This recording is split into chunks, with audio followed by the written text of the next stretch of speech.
आजकल 10-11 साल की लड़कियां बालिग हो रही हैं। टीवियों पर सीरियल ऐसे आ रहे हैं, मोबाइलों में ऐसी ऐसी वाहियात चीजें यूट्यूब वगैरह पर, फेसबुक पर आ रही हैं कि इनको देखकर हमारी लड़कियां जो कभी 16-17 साल में बालिग होती थीं, आज 11-12 साल की उम्र में बालिग होने लगी हैं। और यानियत फैल चुकी है, शर्म हया ताक पर रखी जा चुकी है। वरना तसव्वुर कीजिए, एक कपड़ा जो जिस्म से चिपका हो, आपके पैरों से चिपका हुआ हो, और वो कपड़ा आपके घुटने और रान से होते हुए आपकी कमर तक आए, जिसको आप लेगी कहें, और इसके ऊपर एक कुर्ती पहन ली जाए और इस तरीके से मार्केट में, बाजार में शॉपिंग की जाए, ऐसी औरत को आपकी नजर में फैशन परस्त कहा जा सकता है, लेकिन मोहम्मदुर रसूलुल्लाह की नजर में ये लड़की, ये औरत नंगी है, नंगी है, नंगी है। आरियात हमारी नजरों में फैशन परस्त हैं, लेकिन अल्लाह के रसूल ने ऐसी औरतों को क्या कहा? नंगी। मैंने नहीं कहा, पूछो इन उलमा से आरियात का मतलब क्या होता है। कासियात कपड़े पहनेंगी, आरियात लेकिन नंगी होंगी। ऐसी औरतों के बारे में कहा है नंगी होंगी।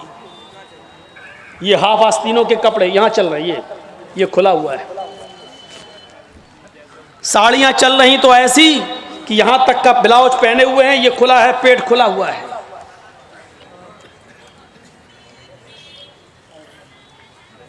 और जो चंद बुरके अब चल भी रहे हैं बिहार बंगाल में, पहले तो चलते नहीं थे, तो अब बुरकों में भी डिजाइन चलने लगी है। कड़े हुए बुरके, डिजाइनदार बुरके। अब एक बात बताइए, बुरके को आप एक तो डिजाइनदार बना रहे हैं, और दूसरा जब औरत या लड़की जब बुरका ओढ़ती है तो सीने पर फूल बना दिए आप। ये बताइए यहां फूल बनाने की क्या जरूरत थी? जब वो पहनती है तो फूल सीने पर, और वो लड़की ने ये बुर्का खरीदा क्यों? इसका मतलब क्या है कि वो भी इसलिए खरीद रही है ताकि मेरे फूलों पर नजर। ये सुनना पड़ेगा, तुम्हें नहीं, तुम्हारे बाप को भी सुनना पड़ेगा। जब तक मैं इस कुर्सी पर हूं, ये अथॉरिटी, ये पावर मुझे इस्लाम ने दिया है, सुनना पड़ेगा। क्यों खरीदा है उसने ये बुर्का? यूपी साइड में आ जाओ, लखनऊ के बुरके देख लो, बंबई के देख लो, हैदराबादी बुरके देख लो। कसम खुदा की अब बुरके बुरके नहीं रह गए। अब 60 साल की बुढ़ी भी ओढ़ ले तो ऐसा लगता है जैसे वो 18 साल की लड़की जा रही है। ये बुरके एक बार सच्चा वाकया है। 60, 65, 70 साल की बुढ़िया ऐसा ही बुरका ओढ़ के चेहरा छुपा के जा रही थी धीरे धीरे। भाई बुढ़ी थी, वो धीरे धीरे चल रही थी, तो एक लड़का उसका पीछा करने लगा। 20-22 साल का लड़का उस बुढ़ी का पीछा करने लगा, क्योंकि जो सोचने लगा बुर्का इतना खूबसूरत है तो बुर्के के अंदर कितना खूबसूरत माल होगा, बुर्के वाली कैसी होगी। उसका पीछा करने लगा। बुढ़िया धीरे धीरे चल रही, लड़का समझ रहा मुझे लिफ्ट दे रही, मेरी वजह से धीरे धीरे चल रही, जबकि वो अपनी कमजोरी की वजह से धीरे धीरे चल रही। बुढ़िया समझ गई ये लड़का मेरा पीछा कर रहा है, तो थोड़ी दूर चलने के बाद उसने अपना नकाब खोला और अपनी तुतलाती जबान में बोली, बेटा। लड़के का तो मूड खराब हो गया, कमबख्त मेरा तो मामला ही गड़बड़ हो गया। बेटा तू मेरा पीछा क्यों कर रहा है? मैं तो तेरी अम्मा की उम्र की हूं। लड़के को भी गुस्सा आ गया, कहती बात मैं अपने लिए नहीं अपने अब्बा के लिए ढूंढ रहा हूं। अब 60, 65, 70 साल की बूढ़ियों को ऐसे खूबसूरत बुरके पहनने की क्या जरूरत? बुरकों का मकसद जो कभी था पर्दा, लेकिन आज उनका मकसद भी वो नहीं रह गया। अल्लाह के नबी के ज़माने में एक सहाबिया अल्लाह के नबी के पास आती हैं, मुस्नद अहमद की सही रिवायत, जिनकी चादर कपड़े से नीचे, टखने से नीचे, चप्पल से नीचे ज़मीन की मिट्टी उड़ाती हुई आती है और कहती है, अल्लाह के रसूल मैं इस चादर को ओढ़कर नमाज पढ़ने जाती हूँ, आपने कहा चादर इतनी नीची होनी चाहिए। उसने कहा अल्लाह के नबी, कभी कभी जमीन पर पेशाब व पायखाना पड़ा होता है, गंदगी पड़ी होती है, तो क्या मैं थोड़ी सी ऊपर करके पायखाना गंदगी को क्रॉस करके आगे निकल जाऊं? आपने कहा नहीं, दाएं से निकल जा, बाएं से निकल जा। कहने लगी दाएं भी मर्द बैठे होते हैं, बाएं भी मर्द बैठे होते हैं, मुझे उसी गंदगी के ऊपर से निकलना है। अल्लाह के रसूल इजाजत दे दीजिए, मैं थोड़ा सा ऊपर कर लूं और निकल जाऊं, उसके बाद नीचे कर लूंगा। जब गंदगी को क्रॉस कर लूंगी तो चादर में नीचे कर लूंगी। अल्लाह के नबी कहते हैं अगर मर्द दाएं बैठे हैं, बाएं बैठे हैं, तो तू उसी गंदगी के ऊपर से निकल जा। कहने लगी अल्लाह के रसूल वो गंदगी मेरी चादर में लग जाएगी, आप मुझे ऊपर उठाने की इजाजत नहीं दे रहे हैं, टखने से ऊपर, चप्पल से ऊपर चादर उठाने की इजाजत क्यों नहीं दे देते? आपने कहा नहीं, चादर उठाने की इजाजत, चप्पल से भी ऊपर चादर उठाने की इजाजत नहीं दूंगा। कहा अल्लाह के रसूल फिर उस चादर में पेशाब और पायखाना लग जाएगा। आपने कहा लग जाने दे। कहने लगी हाय अल्लाह के रसूल उसी चादर को तो ओढ़कर मैं नमाज पढ़ती हूँ मस्जिद में। जब ऊपर औरतों का अलग इंतजाम होता है या पर्दे में औरतों का इंतजाम होता है तो मैं इसी चादर को ओढ़े ओढ़े नमाज पढ़ती हूँ। आपने कहा उसी चादर को ओढ़कर नमाज पढ़ ले। कहने लगी उसमें पेशाब और पायखाना लग जाएगा, क्या उसी और चादर को ओढ़कर नमाज पढ़ लूं? आपने फरमाया हाँ। आए औरत, जब पेशाब और पायखाना तेरी चादर में लगेगा, जब तू आगे बढ़ेगी तो तेरी चादर जमीन पर पड़ी हुई मिट्टी से रगड़ खाएगी, क्योंकि तेरी चादर नीचे है। जब पेशाब और पायखाना उसमें भर जाएगा, जब तू आगे बढ़ेगी तो जमीन पर पड़ी हुई मिट्टी पर तेरी चादर रगड़ खाएगी, और जमीन पर पड़ी हुई मिट्टी से रगड़ने की वजह से जमीन की पाक मिट्टी तेरी चादर को पाक कर देगी। लेकिन तुझे चादर उठाने की इजाजत नहीं, उसी चादर में तू नमाज पढ़ ले। गंदगी लगती है तो लग जाने दे, आगे बढ़ेगी तो जमीन पर पड़ी हुई पाक मिट्टी तेरी चादर को पाक कर देगी। मेरे भाइयों, पेशाब और पायखाना देखकर भी अल्लाह के रसूल ने औरत को चादर उठाने की इजाजत नहीं दी। मेरी बहनों, तुम्हारे दिल कैसे गवारा कर लेते हैं? जलसों में भी चूड़ियां खरीदने के लिए, बैलून खरीदने के लिए, जलेबियां खरीदने के लिए तुम किस तरीके से लेडीज पिंडाल से निकलकर तुम बाजारों में घूम लेती हो? शर्म आनी चाहिए। तुम्हारे कलेजे और तुम्हारे दिल कैसे गवारा कर लेते हैं कि लड़के और लड़कियां एक जगह शॉपिंग करें, दुकानदारी करें, खरीदारी करें? ये तुम्हारे कलेजे, तुम्हारे ज़मीर कैसे गवारा कर लेते हैं? जबकि अल्लाह के नबी फरमाते हैं ला यखलुअन्न रजुलुम बिमरातिन इल्ला कान सालिसुहुम शैतान। कोई मर्द किसी औरत से तन्हाई में न मिले, कोई मर्द किसी औरत से अकेले में न मिले कि उसमें तीसरा शैतान होता है, उसमें तीसरा बहकाने वाला शैतान होता है। मेरे भाइयों, इस्लाम का कानून यही है, इस्लाम का निजाम यही है। एक औरत, उसका शौहर मर चुका है, औरत के पास बहुत ज्यादा पैसा है, वो हज करना जाना चाहती है, शौहर इंतकाल कर गया, अब औरत अकेले हज करने नहीं जा सकती है, जबकि मुस्तती है, साहिब इस्तिताअत है, हज करने जाना चाहती है, अच्छा काम करने जाना चाहती है। इस्लाम कहता है कि तेरा शौहर नहीं है तो भाई के साथ जा, भाई नहीं है तो बाप के साथ जा, बाप नहीं है तो बेटे के साथ जा, लेकिन किसी महरम का होना जरूरी है, उसके साथ जा। चीख कर औरत कहती है कोई नहीं है, मेरे पास दौलत है। अल्लाह के नबी कहते हैं फिर दौलत संभाल कर अपने पास रख। अगर तेरा भाई नहीं है, बेटा नहीं है, शौहर नहीं है, बाप नहीं है, कोई महरम नहीं है, तो तू अकेले हज करने नहीं जा सकती है। नहीं, अय अल्लाह के नबी, मेरा पड़ोस में बड़ा अच्छा नेक हाजी नमाजी नेक आदमी रहता है, मैं इसको भाई बना लेती हूँ, चली जाऊं। फरमाया नहीं नहीं, मुंह भोले भाई को भाई बनाकर उसके साथ तुम हज करने नहीं जा सकती हो, इसलिए कि अपने मुंह से किसी को भाई बोलने से वो तुम्हारा सगा भाई नहीं हो जाएगा, अपने मुंह से किसी को बेटा बोल देने से वो बेटा नहीं हो जाएगा। तुम किसी को बेटा बोल दो, भाई बोल दो, जो चाहो बोल दो, लेकिन इस्लाम ये कहता है कि उसके साथ भी औरत को इजाजत नहीं है कि वो हज करने जाए। अगर कोई नहीं है तो मत जाओ, लेकिन इस्लाम इस बात की इजाजत नहीं देता है कि तुम अकेले जाओ या किसी को बहन, किसी को भाई या बेटा बना कर जाओ, इस बात की इजाजत नहीं देता। इस्लाम एक इबादत में, हज जैसी इबादत में भी औरत को किसी गैर मर्द को मुंह बोले भाई और मुंह बोले बेटे के साथ भी जाने की इजाजत नहीं देता। तो मेरे भाइयों, जब खाने काबा में जाने की इजाजत नहीं देता है, सफा मरवा की सई की इजाजत नहीं देता है, इतनी खूबसूरत इबादत की इजाजत नहीं देता है, तो बाजारों में अकेले घूमकर शॉपिंग करने की इजाजत कैसे देगा? फिर बाजार के अंदर औरत को अकेले जाने की इजाजत कैसे देगा? इतनी खूबसूरत इबादत करने की इजाजत नहीं देता है, इतनी खूबसूरत इबादत करने की इजाजत नहीं देता है, तो मेरे भाइयों फिर औरत को बाजारों में घूमने की इजाजत कैसे देगा?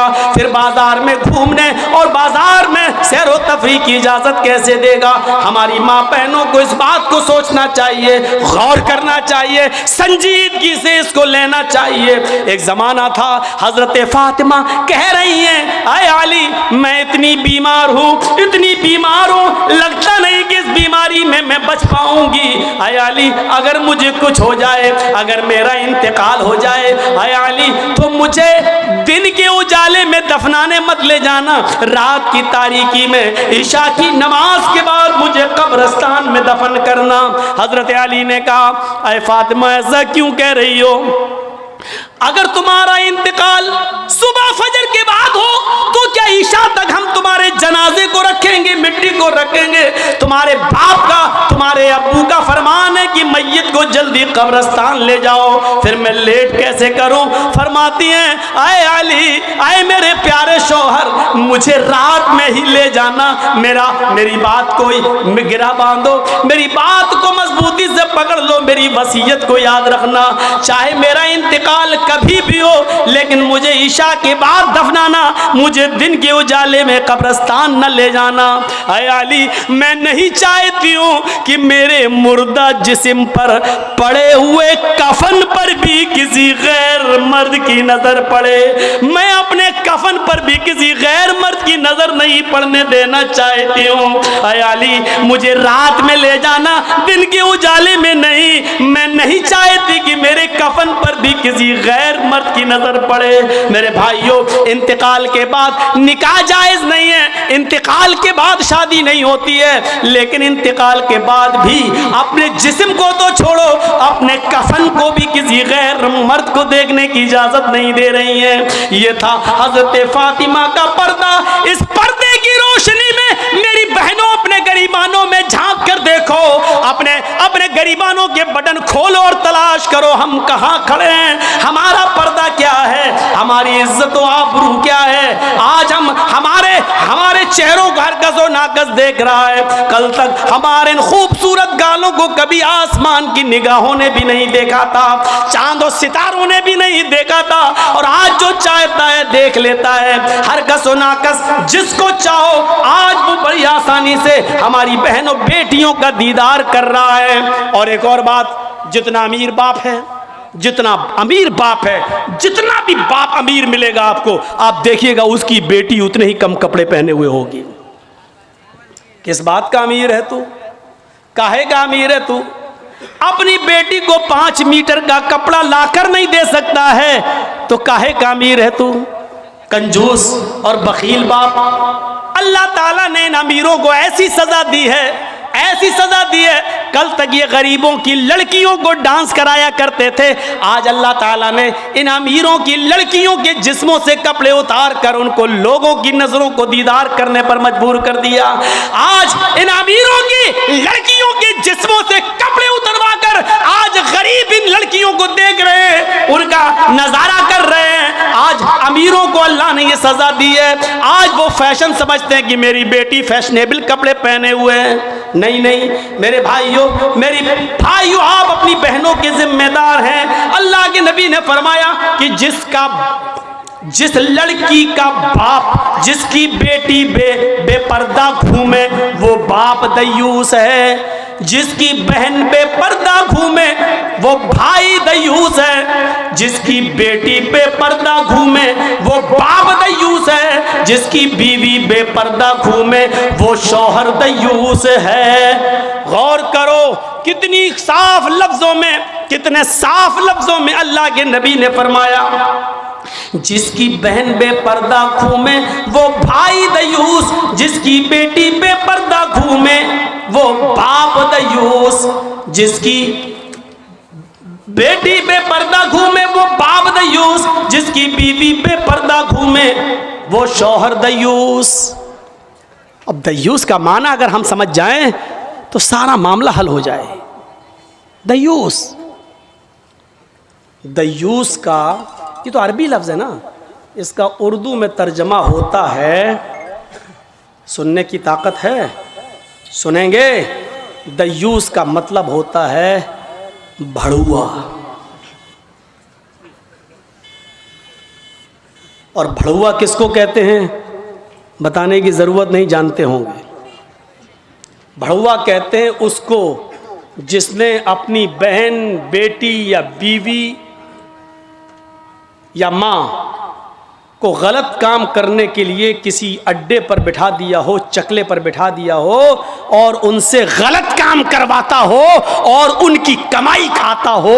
अरबी ज़बान में इसको दयूस कहते हैं, उर्दू में इसको भड़ुआ कहते हैं।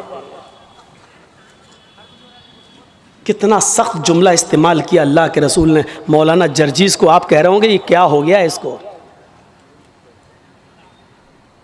अल्लाह के नबी ने कहा जिसकी माँ बेपर्दा घूमे और बेटा अपनी माँ की बेपर्दगी पर कुछ ना बोलता हो वो बेटा भड़ुआ। जिसकी बीवी बेपर्दा घूमे और शौहर अपनी बीवी की बेपर्दगी पर कुछ ना बोले वो शौहर भड़ुआ। जिसकी बहन बेपर्दा घूमे और वो भाई अपनी बहन की बेपर्दगी पर खामोश रहे वो भाई भड़ुआ।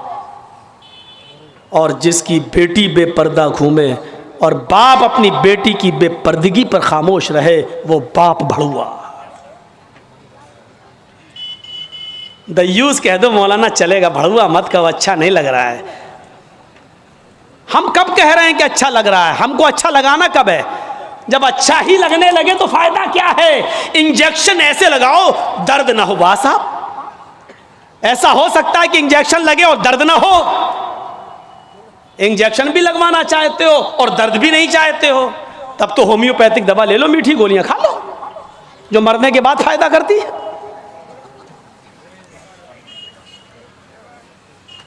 होम्योपैथिक दवा के बारे में यही मशहूर है, बहुत लेट फायदा करती है, तो हमने कह दिया मरने के बाद फायदा करती है। लेकिन सिस्टम मिल जाए तो जादू की तरह भी फायदा करती है, बहुत जल्दी भी करती है। तो जब आपको मीठी गोलियां ही खाना है होम्योपैथिक दवा, तो फिर मत कराओ तकरीरें, और तकरीर करा रहे हो तो सुनो, सुनना पड़ेगा। कितने लोग हैं आज जो अपनी बीवी की बेपर्दगी पर सवाल उठाते हैं? कितने ऐसे हैं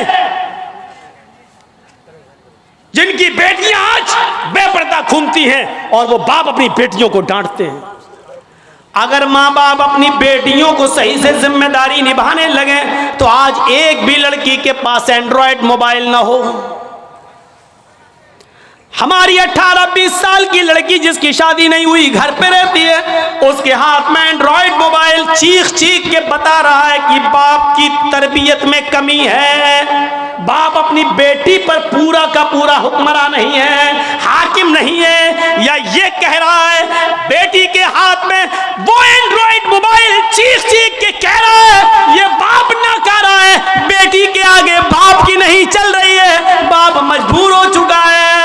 मेरे भाइयों, अगर बाप मजबूर न होता तो बेटी के हाथ में एंड्रॉयड मोबाइल नहीं होता। क्या जरूरत है बेटी के हाथ में देने की? वो तो घर में रहती है, क्यों चलाएगी साहब? आपकी बेटी 18-20 साल की क्यों फेसबुक चलाएगी? क्यों व्हाट्सएप चलाएगी? क्यों मैसेंजर चलाएगी? और आप कैसे अपनी बेटी को फेसबुक और मैसेंजर और व्हाट्सएप चलाने के लिए ढील दे सकते हैं? कैसे? आपका ये दिल कैसे गवारा कर लेता है? आप जिम्मेदार हैं। हमारी ये बेटियां कल बच्चों की माएँ बनेंगी, शादी के बाद इनको अपने बच्चों की तरबियत करना है। माँ के कदमों के नीचे जन्नत बताई गई है। हालांकि ये कोई हदीस नहीं है, एक मकूला है, लेकिन बच्चे अपने माँ के कदमों के नीचे जन्नत कैसे ढूंढें? ये आजकल की माँ के कदमों के नीचे जन्नत है? जिसको खुद नहीं मालूम कि कदम मेरे कहाँ हैं, उसके कदमों के नीचे बच्चे जन्नत ढूंढेंगे? हमें सोचना है, हमें अपनी बेटियों की तरबियत करना है। इमाम अहमद इब्न हंबल अपनी मुस्नद के अंदर एक वाकया नकल करते हैं कि एक सहाबिया थी, उनके घर में एक बच्चा पैदा हुआ। एक सहाबिया थी, उनके घर में एक बच्चा पैदा हुआ। जब बच्चा पेशाब करता था तो पानी का लोटा उस बच्चे की शर्मगाह पे डाल देती थी।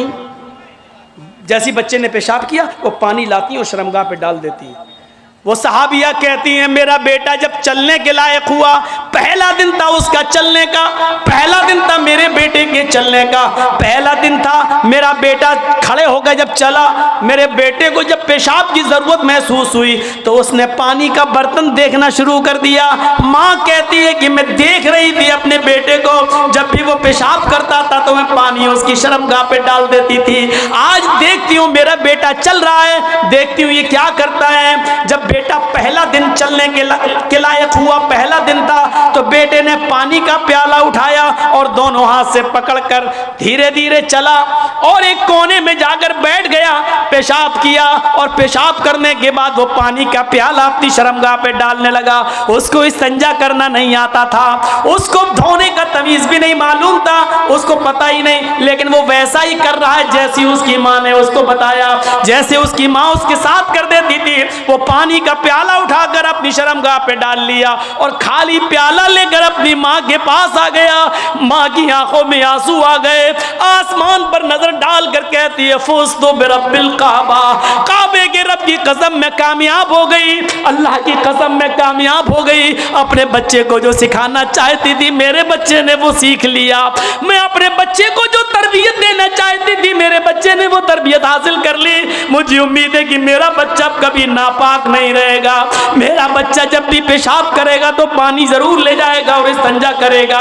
उस जमाने की माएं अपने बच्चों को बचपन से ये आदतें डलवाती थी, और आजकल की माँ देख लो, अपने बच्चे का अंडरवियर नेकर उतार कर कहती बेटा यहाँ खड़े होकर पेशाब कर ले। ये माँ अपने बच्चों को क्या तरबियत देंगी? जबकि नेपोलियन ने कहा था कि mother's lap is first college for children, माँ की गोद ये बच्चे का पहला मदरसा होती है, पहली यूनिवर्सिटी माँ की गोद है। जो बच्चा अपनी माँ की गोद से तरबियत हासिल करके नहीं निकला वो किसी यूनिवर्सिटी से तरबियत हासिल नहीं कर सकता है। आज भी देख लो, किशनगंज में भी यूनिवर्सिटियां होंगी, किशनगंज में भी कॉलेज होंगे, उस कॉलेज से बीए, एमए, पीएचडी, एमबीबीएस और एमडी की डिग्री लेकर निकलने वाले बच्चों की तादाद भी बहुत होगी। लेकिन उन्हीं बच्चों को देखिए खड़े होकर सड़क के किनारे पैंट की चैन खोलकर धार मार रहे होंगे, पेशाब कर रहे होंगे। ये इन यूनिवर्सिटियों के फारिगीन स्टूडेंट हैं जो फारिग होकर निकले, जिनको एमडी करने के बाद, एमबीबीएस करने के बाद भी पेशाब करने की अकल नहीं आई है। इनसे तो बेहतर वो कुत्ता है जो कम से कम पेशाब करता है तो एक टांग तो उठा लेता है ताकि उसके ऊपर छींटे ना आए। इन्होंने यूनिवर्सिटी से पढ़ने के बाद भी ये कुत्ते से भी बदतर बनकर निकले हैं। वो यूनिवर्सिटी इनको इंसान नहीं बना सकी, वो कॉलेज उनको इंसान नहीं बना सके, वो स्कूल इनको इंसान नहीं बना सके। एमडी पीएचडी करने के बाद भी आज कुत्तों से बुरी तरह पेशाब करते हुए नजर आएंगे। कह लेने दीजिए मुझे कुत्ता, गधा, जो कुछ भी बोलता हूं मैं सब। आज मुझे इजाजत दीजिए मेरे भाइयों, कहो कि जानवरों की इजाजत मत बोलो, हम लोग इंसान हैं। कुरान ने भी जानवरों की मिसालें दी हैं। उलाइका कल अनाम बल हुम अजल, ये चौपायों की तरह हैं बल्कि उनसे भी ज्यादा गए गुजरे। कुरान ने कहा है ये चौपायों की तरह है बल्कि उनसे भी ज्यादा गए गुजरे, उनसे भी ज्यादा गए गुजरे। जब कुरान ने मिसाल दी है तो हम क्यों नहीं मिसाल दे सकते हैं? अपने बारे में सोचो, सोचो। हैं? अब्दुल कादिर जिलानी बगदादी रहमतुल्लाह अलैह की तारीख कौन नहीं जानता, जिनको आज लोग बड़े पीर साहब के नाम से भी जानते हैं, जिनके नाम पर 11वीं की बिरयानी की डेग भी बनाते हैं, वो अब्दुल कादिर जिलानी जब 12 साल के थे, उनकी माँ ने उनको एक काफिले के साथ भेजा था। कहा बेटे हालात कितने भी सख्त हो लेकिन झूठ कभी मत बोलना। और जब चोरों ने और डाकुओं ने जब इस काफिले को लूटा तो इस बच्चे से पूछा अब्दुल कादिर से, तेरे पास भी कुछ है? उसने कहा हाँ है। कहा क्या है? 40 अशरफी। कहाँ है? मेरे कुर्ते के अस्तर में। अस्तर को फाड़ के देखा तो 40 अशरफी मिली। पूछा बेटा ये तो ऐसी जगह छिपी हुई थी, किसी को पता नहीं, तूने क्यों बता दिया? लड़के ने जवाब दिया, मेरी माँ ने मुझे चलते वक्त नसीहत की थी कि बेटा हालात कितने भी खराब हो लेकिन कभी झूठ मत बोलना। मैंने अपनी बात, माँ की बात मानी है।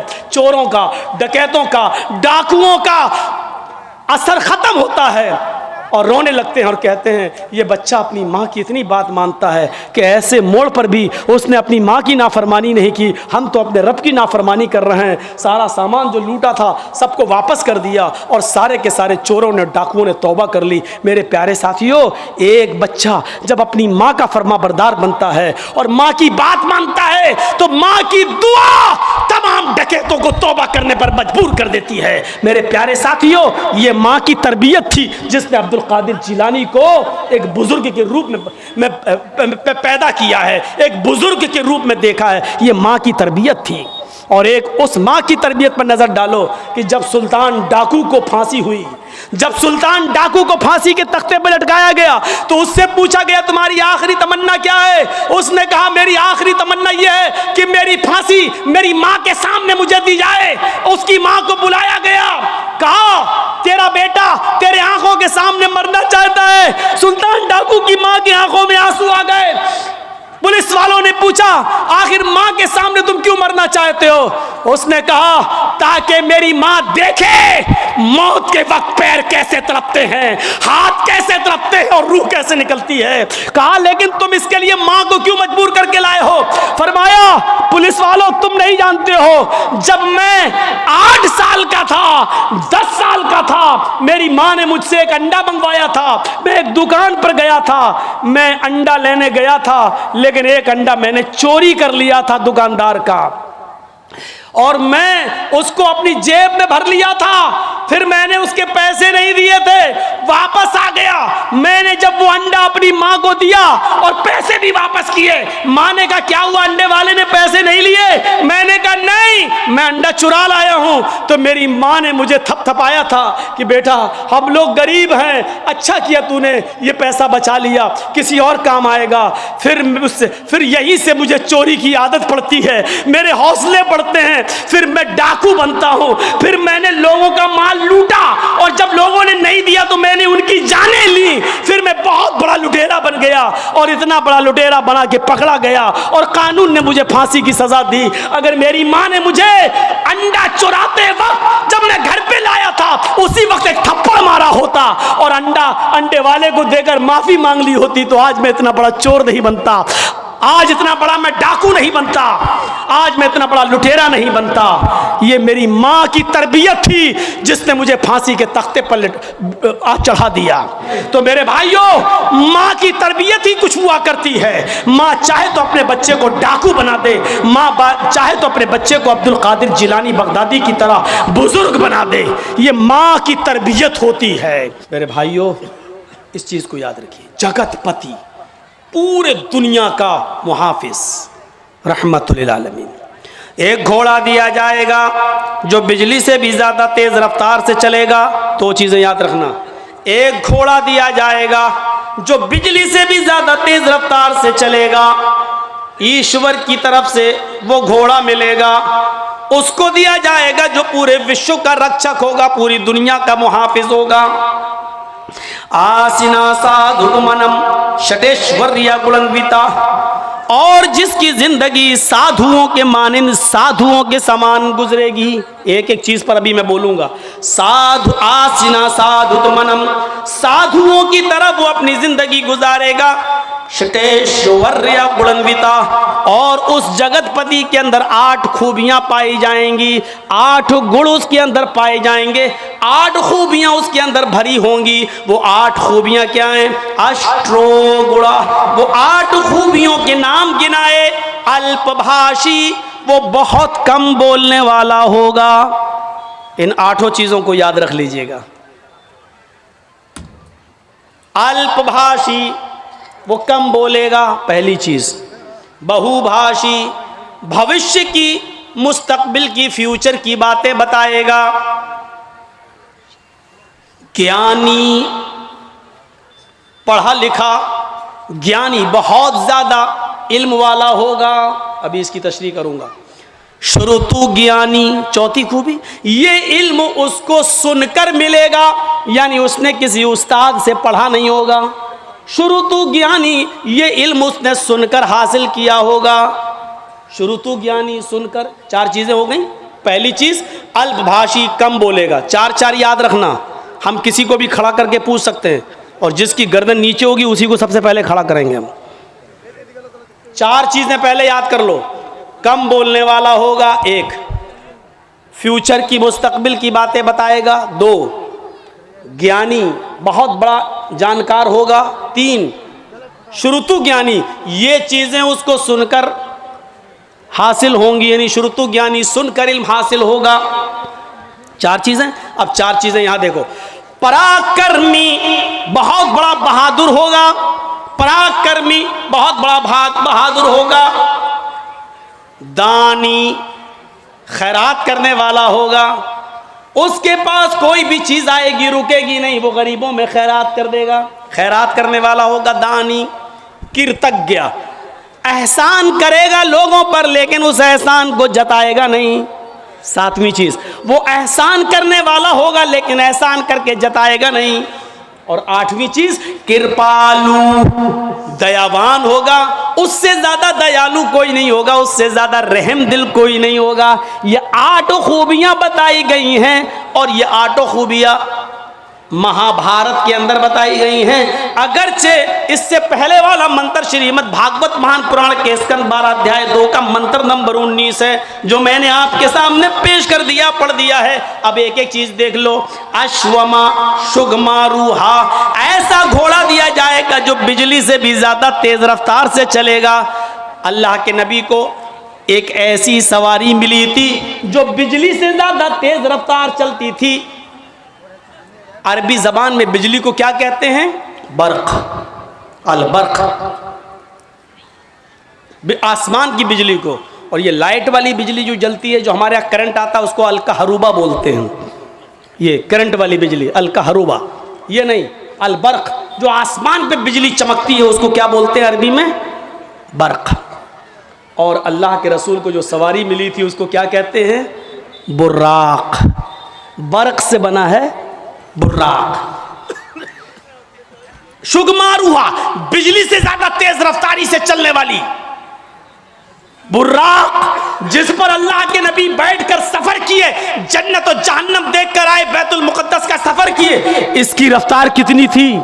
खुद अल्लाह के नबी बयान करते हैं कि जब मैं बुर्राक पर बैठा और बुर्राक मुझे लेकर चली, तो जहां तक मेरी नजर जाती थी वहां तक उसका पहला कदम। इंसान की नजर कहां तक जाती है आप उसका अंदाजा नहीं लगा सकते हैं। ये लीजिए, मैंने आसमान पर नजर उठाई और 9 करोड़ 30 लाख मील की ऊंचाई पर हमने सूरज को देख लिया। हमने नजर उठाई 2,40,000 मील की दूरी पर हमने चांद को देख लिया। मेरे भाइयों, हमारी नजर जहां तक जा रही है उसका पहला कदम वहां तक होता था। अब आप अंदाजा लगा सकते हो उसकी रफ्तार कितनी तेज होगी। तो अश्वमा शुगमारूहा, बिल्कुल वही चीज, बिजली से ज्यादा तेज रफ्तारी से चलने वाली सवारी। ये अल्लाह के नबी को मिली थी कि नहीं मिली थी? देवदत्त अल्लाह की तरफ से मिलेगी, अल्लाह की तरफ से ही मिली थी। लेकिन बुर्राक पर बैठकर सफर करके जन्नत जहन्नम देख कर आने के बाद अल्लाह के नबी ने ज़मीन पर जब कदम रखा तो ये नहीं कहा कि अब मैं ऊँट का सफ़र नहीं करूँगा, अब मैं घोड़े का सफ़र नहीं करूँगा, मैं तो बुर्राक में बैठ के आया हूँ। जर्जिस साहब को अगर 4 व्हीलर मिल जाए तो अब मोटरसाइकिल नहीं चलाएंगे। अरे नहीं, क्यों? 4 पहिया चलाने के बाद मोटरसाइकिल, मेरी इंसल्ट हो जाएगी। जिसके पास साइकिल हो और मोटरसाइकिल बाइक उसको मिल जाए, चाहे वो भीग ही में क्यों ना मिली हो, लेकिन उसका घमंड इतना बढ़ जाएगा, बाइक चलाने के बाद साइकिल चलाएंगे। लोग क्या कहेंगे, मेरे दोस्त क्या कहेंगे, साइकिल बाइक चलाने वाला, मतलब भीख में मिली हुई बाइक चला रहा है, वो शर्म महसूस नहीं कर रहा है। जबकि चुल्लू भर पानी में डूब के मर जाना चाहिए उस बाइक पर बैठने से पहले। किस बाइक पर? जो भीख में मिली है। समझ रहे हैं ना? भीख, अरे जो लड़की के बाप ने दी है, शादी के मौके पर ले अपने दामाद को, बैठ। साइकिल चलाने में शर्म आ रही है, भीख मंगनी गाड़ी पे बैठने में शर्म नहीं आ रही है। जबकि चुल्लू भर पानी में उसी वक्त डूब के मर जाना चाहिए कि किस पे बैठे हैं? ससुर की दी हुई गाड़ी पर। जबकि शर्म की बात ये होनी चाहिए। इस पे तो फख्र कर रहा है। कहां से? ससुराल से मिली है, ससुराल से। इस पे फख्र कर रहा है, लेकिन साइकिल नहीं चला सकता। क्यों? बाइक चला ली, अब साइकिल नहीं चलाऊंगा। साइकिल चलाऊंगा तो इंसल्ट होगी। अबे इंसल्ट तो तेरी तब हो रही है जब तूने ससुराल से मांग ली और भिख मंगनी गाड़ी पर बैठ गया। इंटरनेशनल भिखारी बनकर उसको चला रहा है। ये इंसल्ट तो तब तुझे महसूस करनी चाहिए थी अपनी, लेकिन तब नहीं कर रहा है। अल्लाह के रसूल जब बुर्राक पर बैठे, लेकिन जब जमीन पर आए तो आपने घोड़े का भी सफर किया, ऊंट का भी सफर किया। बल्कि ऊंटनी को तो अल्लाह के रसूल की प्यारी सवारी बताया। उस्ट्रायस्य परवाहिड़ो बधूमंतो द्युदशा। अथर्ववेद के 20वें कांड के अंदर 127वें सूक्त का दूसरे मंत्र में ये कहा गया है कि उसकी प्यारी सवारी ऊंट होगी। वो अक्सर ऊंट का सफर करेगा, ऊंट पर बैठेगा। ये उसकी प्यारी सवारी बताई गई है। प्यारी सवारी यानी ऐसे इलाके में आएगा जहां ऊंटों पर सवारी करने का चलन होगा। हमारे भारत में लोग यहां इंतजार कर रहे हैं, अब आएगा। उसको बताया गया वो ऊंट वाले जमाने में आएगा। यहां लोग 4 व्हीलर में फॉर्च्यूनर इस्तेमाल कर रहे हैं, यहां इंतजार कर रहे हैं कि आखिरी नबी यहां आएगा, यहां आएगा। जबकि बताया गया मरुस्थल निवास ने वो रेगिस्तान में आएगा, क्योंकि ऊंट रेगिस्तान में ही सबसे ज्यादा तेजी के साथ दौड़ता है। और रेगिस्तान का जहाज कहा जाता है ऊंट को।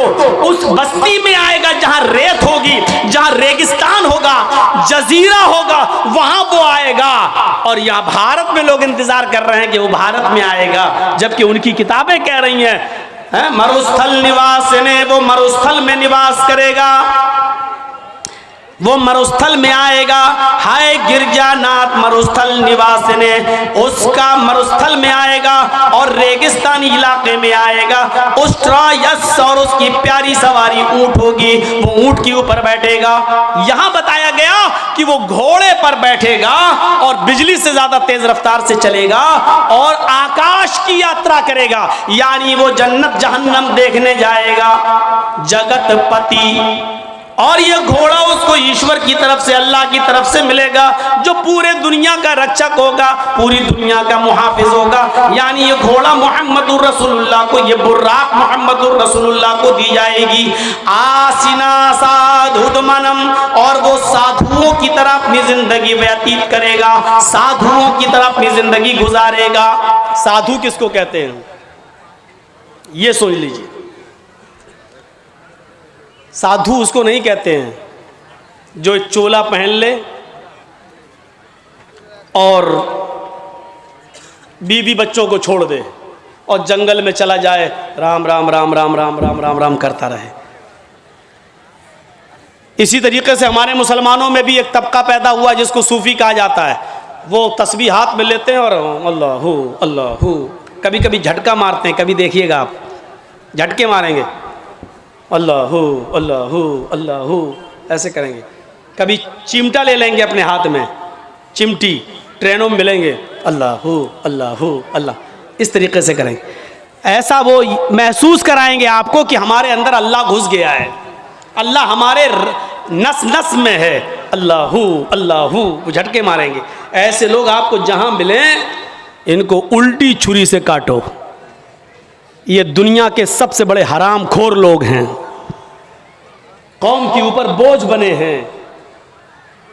इनसे पूछो खाना कहां से आएगा, चुप, अल्लाहू अल्लाहू अल्लाहू। एक से मैंने पूछा भाई खाना कहां, शाम को खाना क्या कर कहां से आएगा, अल्लाहू अल्लाहू। हमने कहा सुन लिया अल्लाहू अल्लाहू, खाना कहां से आएगा शाम को ये तो बताओ, अल्लाह देगा, अल्लाहू अल्लाहू अल्लाहू। मतलब मोहल्ले वाले उनको खाना पहुंचाते हैं, ये लोग हराम खोर लोग हैं, बीवी बच्चों को छोड़े बैठे। बीवी बच्चों को छोड़कर किसी भी जगह चले जाना मेरे भाइयों, और इबादत में मसरूफ होना, ये सबसे बड़ा इस्लाम का, इस्लामी दुश्मनी है। ये इस्लाम दीन मुअतदिल है। मुअतदिल जानते हो? इस्लाम नमाज का हुक्म तो देता है, लेकिन पूरा दिन और पूरी रात मुसल्ला बिछा के नमाज पढ़ने की इजाजत आपको नहीं देता है। इस्लाम आपको रोजा रखने का हुक्म तो देता है, लेकिन कंटिन्यू और मुसलसल 12 महीने हर रोज रोजा रखने की इजाजत आपको नहीं देता है। इस्लाम आपको ज़कात देने का हुक्म तो देता है, लेकिन अपना सारा माल अल्लाह की राह में लुटा देना और खुद फकीर बन जाना, गरीब बन जाना, इसकी इजाजत इस्लाम आपको नहीं देता है। इस्लाम आपको हज की इजाजत तो देता है कि हज कीजिए, लेकिन यह नहीं कहता कि हज करने के लिए तुम अपना घर बेच दो, अपना मकान बेच दो, अपनी दुकान बेच दो, लेकिन हज करो। हज करना जाना जरूरी है, चाहे दुकान बेचना पड़े, चाहे मकान बेचना पड़े, इस्लाम इस बात की इजाजत नहीं देता है।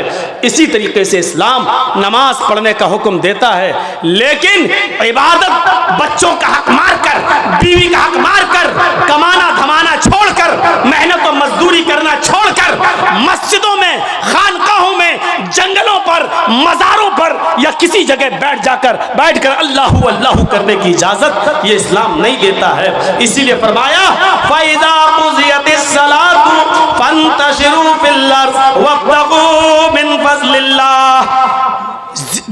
दिनों में सबसे अच्छा दिन जुमे का दिन है, लेकिन जुमे का दिन भी पूरी की पूरी इबादत का दिन नहीं है। सबसे आला और अफजल दिन जुमे का है, लेकिन जुमे का दिन भी पूरा का पूरा सुबह से शाम तक अल्लाह की इबादत में नहीं लगा सकते हो। जब जुमे की नमाज पढ़ लो, जब जुमे की नमाज पूरी कर ली जाए, फंतशिरू फिल अर्ज़, तो हमारी जमीन में फैल जाओ, वब्तगू मिन फ़ज़लिल्लाह, हमने जो रिज़्क़ उतारा है उसको तलाश करो, मेहनत करो, मजदूरी करो, रिक्शा चलाओ, दुकान पे बैठो, हलाल रोजी जो हमने उतारी है उसको कमाओ और अपने बीवी बच्चों को खिलाओ। जुमे का दिन सबसे बड़ा दिन, जुमे का दिन सबसे अफजल दिन, जुमे का दिन सैयदुल अय्याम, तमाम दिनों में सबसे बेहतर, तमाम दिनों का सरदार है जुमे का दिन। लेकिन इसके बावजूद अल्लाह के रसूल ने पूरा का पूरा दिन इबादत का नहीं रखा है। और क्या फरमाया? जब जुमे की नमाज हो जाए, जुमा पढ़ लो, तो अब निकलो मस्जिद से, अब मस्जिद में मत बैठो। सुभान अल्लाह अल्हम्दुलिल्लाह का वजीफा नहीं, तुम्हारी बीवी है, तुम्हारे बच्चे हैं, उनके लिए मेहनत करो, कमाओ, रिक्शा चलाओ, मेहनत करो, मजदूरी करो और शाम तक मेहनत मजदूरी करके कमा कर लाओ और अपनी बीवी बच्चों को खिलाओ। ये भी इबादत है मेरे प्यारे साथियों। इस्लाम ने आपको सिर्फ अल्लाहू अल्लाहू करने के लिए नहीं भेजा है। तो वो साधु होगा, साधुओं की तरह अपनी जिंदगी गुजारेगा। साधु उसको कहते हैं जिसके पास किसी चीज की कमी ना हो, न दौलत की, ना जमीन और जायदाद की, जिसके पास सब कुछ हो लेकिन उसने अपने ऊपर खर्च ना किया हो, बल्कि उसको गरीबों और मिस्कीनों पर खर्च कर दिया हो। साधु किसको कहते हैं? सुन लीजिए, ये साधु नहीं है, ये आप जिनको समझ रहे हैं, आसाराम हो, राम रहीम हो, बाबा रामदेव हो, या हमारे यूपी वाले हों, ये साधु नहीं है। साधु कहते हैं कि जिसके पास सब कुछ हो लेकिन उसने अपने ऊपर खर्च ना किया हो, गरीबों और मिस्कीनों में लुटा दिया हो। इस साधु की परिभाषा में, इस साधु के इंट्रोडक्शन में सिर्फ मुहम्मदुर रसूलुल्लाह पूरे उतरते हैं। आपके पास किसी चीज की कमी नहीं थी, सब कुछ था। आप कुर्बानी करते हैं ना बकरा ईद पर? कितना बकरा कुर्बानी करते हैं? 1, 2 गाय की कुर्बानी देते हैं, कितने लोग उसमें हिस्सा लेते हैं? 1 गाय में 7। आपने 1 हिस्सा ले लोगे, 2 हिस्सा ले लोगे, 3 हिस्सा ले लोगे, और क्या, या ज्यादा से ज्यादा पूरी गाय कर लोगे। क्या कभी किसी को सुना है कि उसने 100 बकरे कुर्बानी किए हों? नहीं। अल्लाह के रसूल सल्लल्लाहु अलैहि वसल्लम ने 100 ऊंट कुर्बान किए थे। बकरीद के दिन 10वीं जिलहिज्जा को कितने ऊँट? 100। और ऊँट नहीं, सुर्ख ऊँट। अरब के अंदर सुर्ख ऊँट की बहुत कीमत है। जो लोग अरब में रहते हैं उनको मालूम है, सुर्ख ऊँट बहुत कीमती होता, बहुत महंगा होता है। जैसे आपके यहाँ कोई बकरा जिसकी खाल पर अगर अल्लाह लिखा हुआ आ जाए या मोहम्मद लिखा हुआ आ जाए तो उसकी कीमत बढ़ा दिया जाता, बढ़ जाती है। 1.5 लाख, 2 लाख, 2.5 लाख। एक मरतबा मैं मार्केट में गया तो आदमी दिखाने लगा कि उसमें लिखा दिया मोहम्मद लिखा है। हमने कहा चलिए होगा, लिखा होगा, चलिए कीमत क्या है? कहता है 2.5 लाख। मैंने कहा क्यों? कह लगा मोहम्मद लिखा है।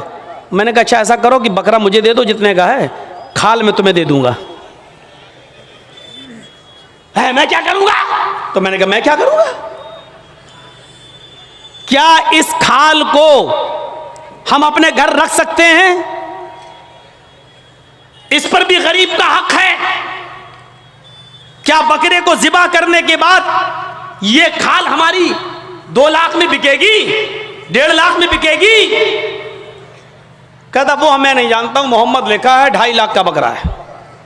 मैंने कहा मैं कह तो रहा हूं कि खाल तू बेच देना जितने की बिके, बकरा 10,000 में हमें दे दे, 12,000 में हमें दे दे। कहने लगा जाइए मौलाना साहब आप हमारा रेट क्यों वो कर रहे हो? लोगों ने एक फजूल की बहस बढ़ा दी। इस पर अल्लाह लिखा है तो इसकी कीमत बढ़ गई, मोहम्मद लिखा है तो इसकी कीमत, जिस पर ये चीज़ें लिखी हुई हो और कम कर दो उसकी कीमत।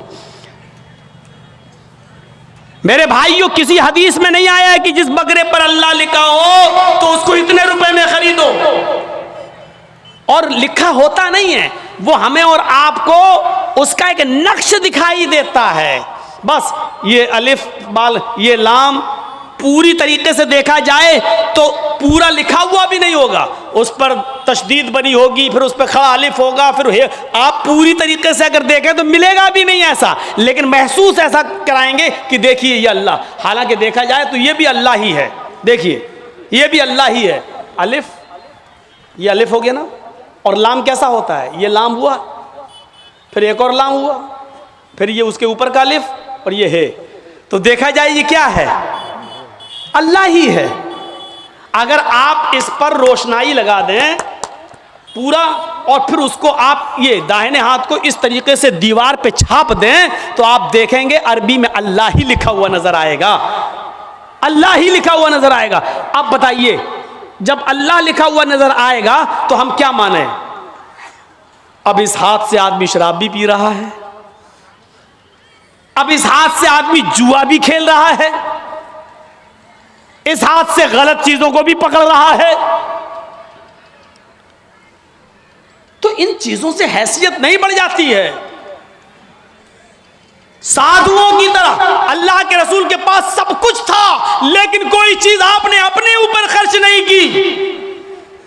तारीख बताती है 100 ऊंट हमारे पास अगर 2 जानवर भी आ जाए कुर्बानी के लिए तो आज हम 10वीं को करते हैं और दूसरा बकरा 12वीं को करेंगे। क्यों? मेरी बेटी आएगी, मेरी बहन आएगी, मेरे रिश्तेदार आएंगे।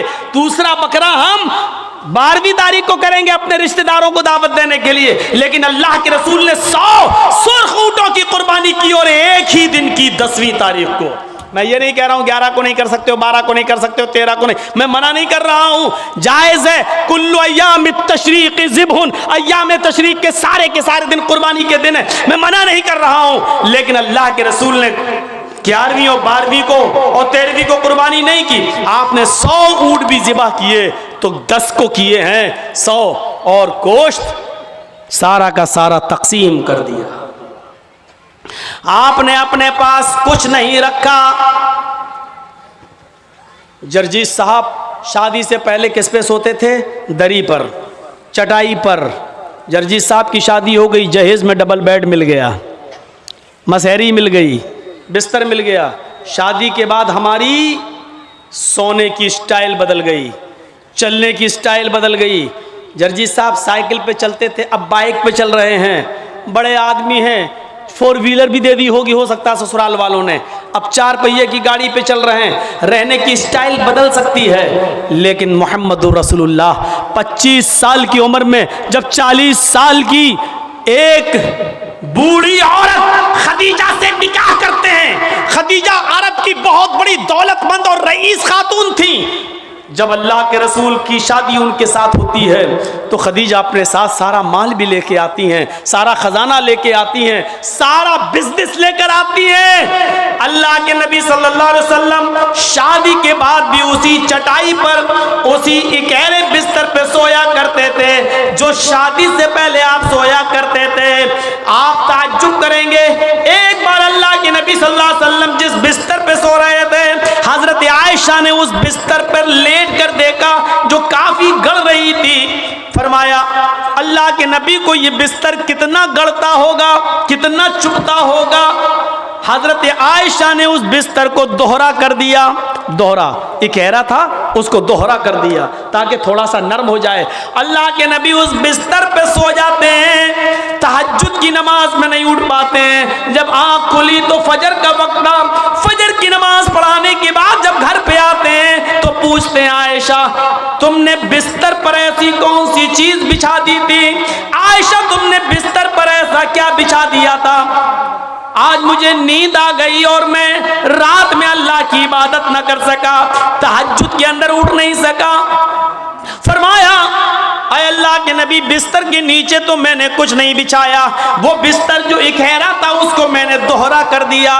मैंने लेट कर देखा आपको कैसे नींद आती होगी, वो तो काफी चुभ रहा था, काफी गड़ रहा था, मैंने उसको दोहरा कर दिया।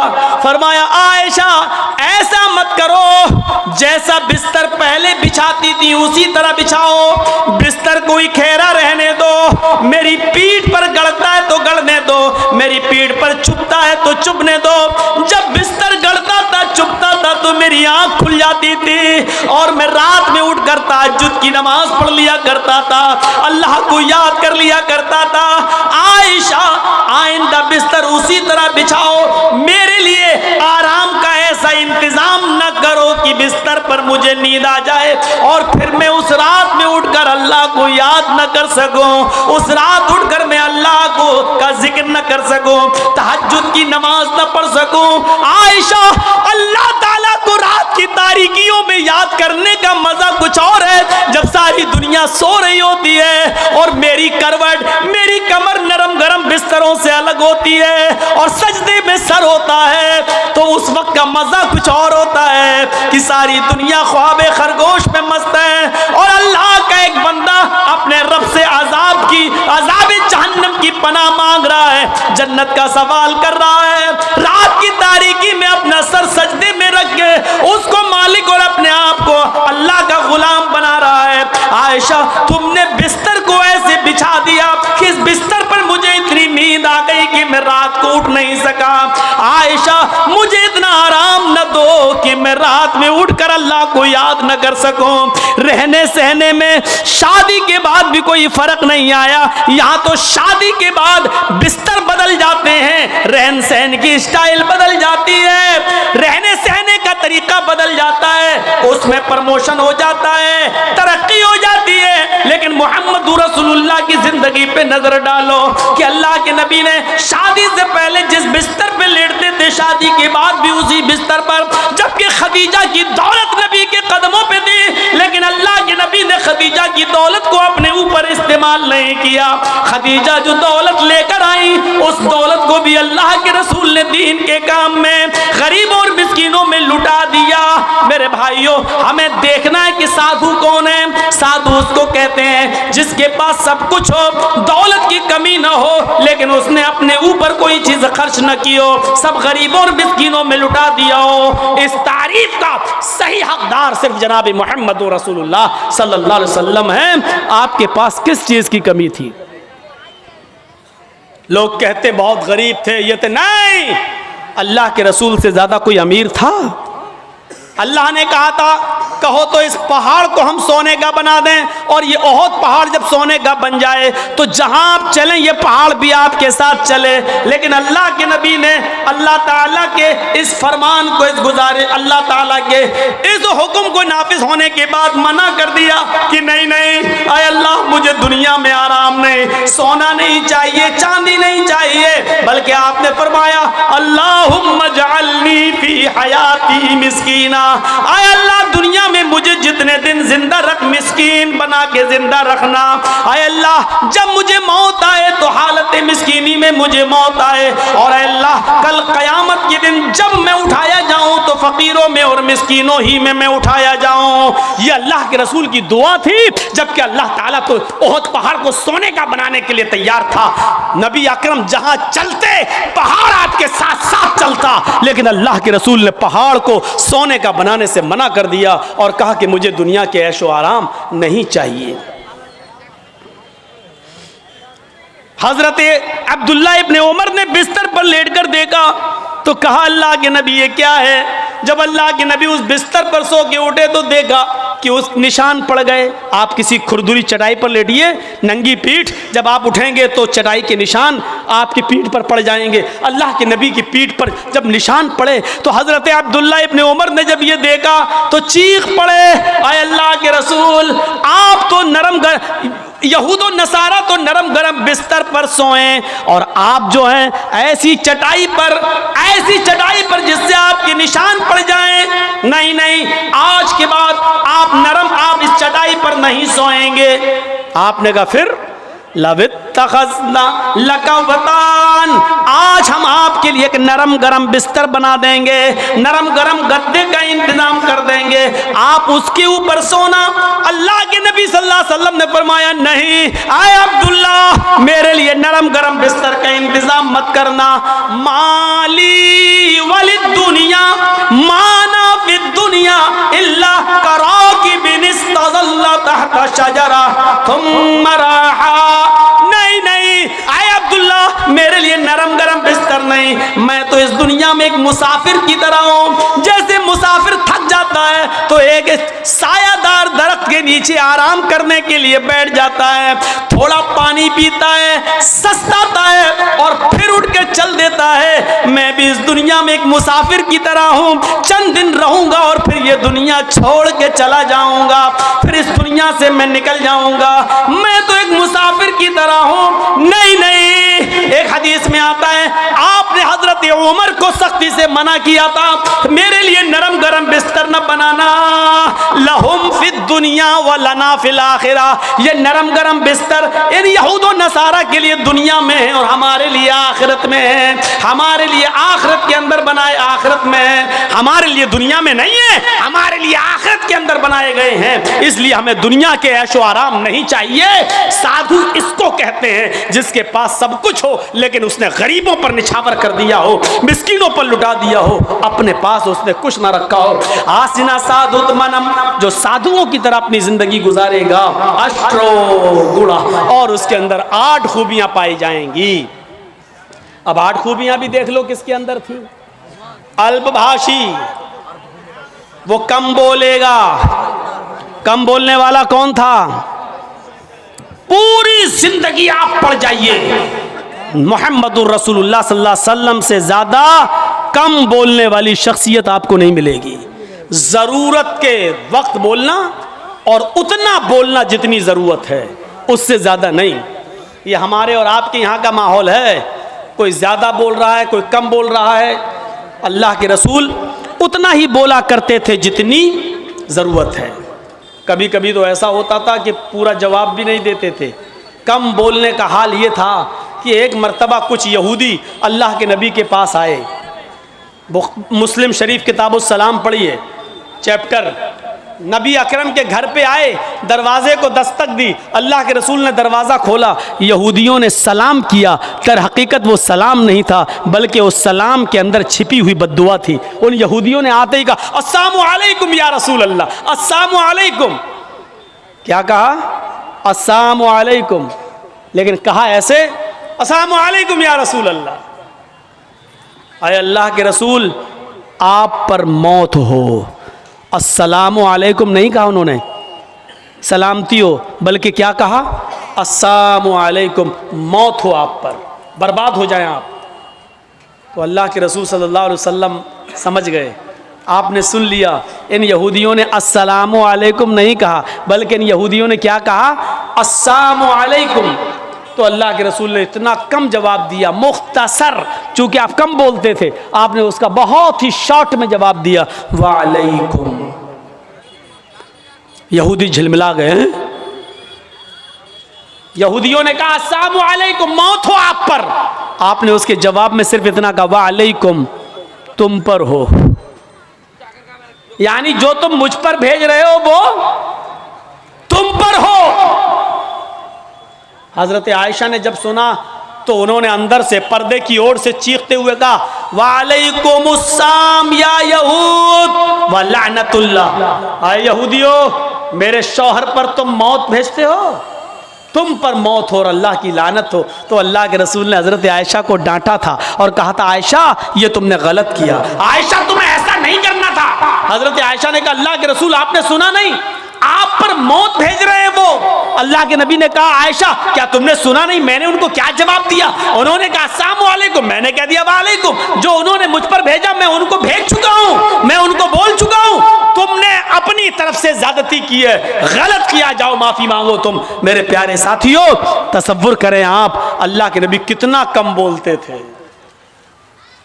कम बोलने को अपनी आदत बनाइए, जरूरत के तहत बोलिए, क्योंकि जबान से ही अक्सर गुनाह होते हैं। ज्यादा जबान इस्तेमाल करोगे फिसलेगी। इसलिए हजरत अबू बकर सिद्दीक कभी कभी कान में मिसवाक लगाते थे। यह मिसवाक, नमाज का टाइम हुआ, मिसवाक किया, फिर कान में लगा लिया। इस मिसवाक को एक बार अपने दाहिने हाथ में पकड़े और जबान खींच रहे थे ऐसे, और मिसवाक जबान पे मार रहे थे ऐसे। हजरत उमर ने कहा ये क्या कर रहे हो? कहा इस जबान को सजा दे रहा हूं। कहा किस बात की? यही ज्यादा बोलती है, इसको औकात में रख रहा हूं, इसको बता रहा हूं देख अगर ज्यादा बोलने का काम तूने किया तो तेरी पिटाई लगेगी इस मिसवाक से। ऐसा मैं इसलिए कर रहा हूं ताकि जबान हमारी कंट्रोल में रहे, क्योंकि अक्सर लोग जहन्नम में जबान की वजह से जाते हैं। यही वजह थी कि अल्लाह के नबी सल्लल्लाहु अलैहि वसल्लम ने जन्नत में जाने वाले लोगों की जब एक लिस्ट तैयार की तो उन नौजवानों को नहीं भूला। फरमाया आए नौजवानों, तुम मुझे दो चीजों की जमानत दो, तुम मुझे दो चीजों की जमानत दो, मैं तुम्हें जन्नत की जमानत देता हूं। मय्यज़मली, कौन है जो मुझे दो चीजों की जमानत देता है? तुम मुझे दो चीजों की गारंटी दो, मैं तुम्हें जन्नत की गारंटी देता हूं। सहाबा ने पूछा अल्लाह के नबी वो दो चीजें क्या हैं? आपने फरमाया अल फमु वल फर्ज, एक मुंह, एक जबान और दूसरी शर्मगाह यानी जिनाकारी। तुम मुझे इन दो चीजों की जमानत दे दो कि मैं जबान से जो भी बोलूंगा सच बोलूंगा, कभी झूठ नहीं बोलूंगा, कभी किसी की गीबत नहीं करूंगा, कभी किसी की बुराई नहीं करूंगा, कभी किसी की चुगली नहीं करूंगा, कभी किसी को तकलीफ नहीं पहुंचाऊंगा। और दूसरी इस बात की गारंटी दे दो कि मैं किसी की माँ बहन बेटी पर गलत नजर नहीं डालूंगा और उसको कभी गलत नजर से नहीं देखूंगा, जिना नहीं करूंगा। तुम अपनी इन दो चीजों की जमानत दे दो, जो मुझे इन दो चीजों की जमानत देगा मैं उसको जन्नत की जमानत देता हूं, यानी वो मेरे साथ जन्नत के अंदर जाएगा। जबान की वजह से अक्सर लोग जहन्नम में जाते हैं और दूसरी शर्मगाह जिनाकारी की वजह से जहन्नम का शिकार होते हैं लोग। तो मेरे प्यारे साथियों, अल्लाह के रसूल बहुत कम बोला करते थे और कम बोलने का हुक्म भी दिया करते थे कि लोगों जरूरत के तहत बस बोलो, ज्यादा मत बोलो। बहुभाषिता, मुस्तकबिल की बातें बताएंगे, इसमें कोई शक नहीं कि अल्लाह के नबी ने भविष्य की बहुत सी बातें बताई, मुस्तकबिल की बहुत सी बातें बताई। कुर्बे क़यामत ऐसा होगा, ऐसा होगा, ऐसा होगा, लेकिन आपने अपनी तरफ से कुछ नहीं बताया। मा यंतिक़ु अनिल हवा इन हुवा इल्ला वह्युन यूहा। मेरे नबी अपनी तरफ से कुछ नहीं बोलते, वो जो कुछ भी बोलते हैं अल्लाह रब्बुल आलमीन की तरफ से वही के आ जाने के बाद। लेकिन मुस्तकबिल की बातें बताई, ये बात ठीक है नहीं? देखिए अल्लाह के नबी ने 1400 साल पहले फ्यूचर की ये बात बताई थी जो आज हर्फ बहर्फ साबित हो रही है। निसाउन कासियातुन आरियातुन मुमीलातुन वमाइलात। एक ऐसा जमाना आ जाएगा, एक ऐसा जमाना आ जाएगा कि तुम देखोगे लोगों को, तुम देखोगे औरतों को, तुम देखोगे लेडीज को, तुम देखोगे ख्वातीन को, तुम औरतों को देखोगे कासियात।